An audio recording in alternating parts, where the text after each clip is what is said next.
আসসালামু আলাইকুম। কেমন আছেন বন্ধুগণ? আশা করি সবাই ভালো আছেন।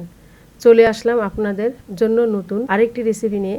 শীতকালে আমরা সবাই লাউ ভাজি খেতে খুব পছন্দ করি। তারই ধারাবাহিকতায় আমি আজকে আপনাদের করে দেখাবো কিভাবে ঝরঝরে লাউ ভাজি করবেন। এবং অনেকেই এখানে একটি সমস্যায় পড়ে যান, আর সেটা হচ্ছে ভাজি করার সময় ভাজি গলে যায়।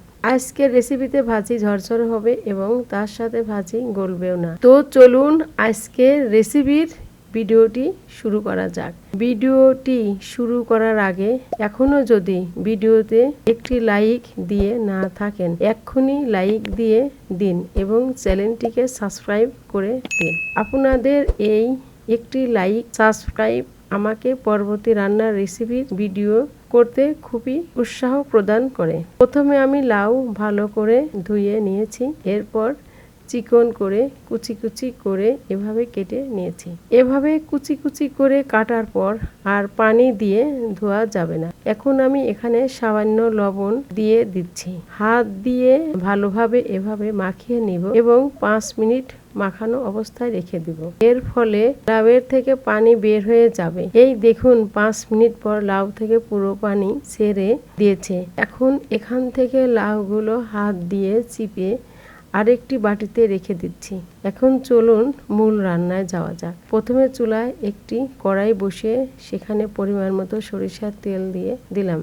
তেলটা গরম হয়ে গেলে দিয়ে দিব কালো জিরা, শুকনো মরিচ, তেজপাতা। এরপর হালকা একটু নেড়ে দিয়ে দিলাম লাউ। এরপর ভালোভাবে নেড়ে দিব।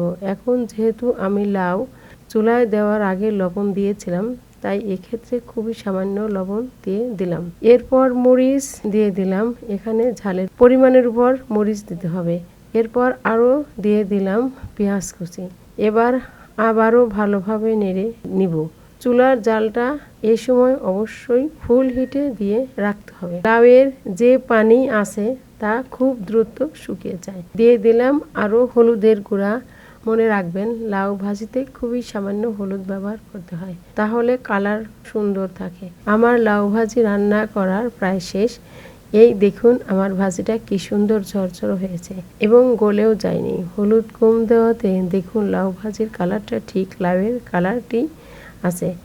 আর লাউ ভাজি করার সময় একটু পরপর নেড়ে দিতে হয় যাতে ভাজিটি নিচে পুড়ে না যায়।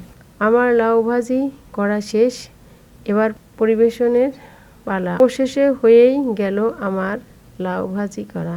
এভাবে ভাজি করে খেয়ে দেখেন, ভাজিটি খুবই মজা হবে। আজকের রান্নাটি কেমন লেগেছে তা অবশ্যই কমেন্টে করে জানাবেন। ভিডিওটি ভালো লাগলে লাইক, কমেন্ট, শেয়ার এবং সাবস্ক্রাইব করবেন। আল্লাহ হাফেজ।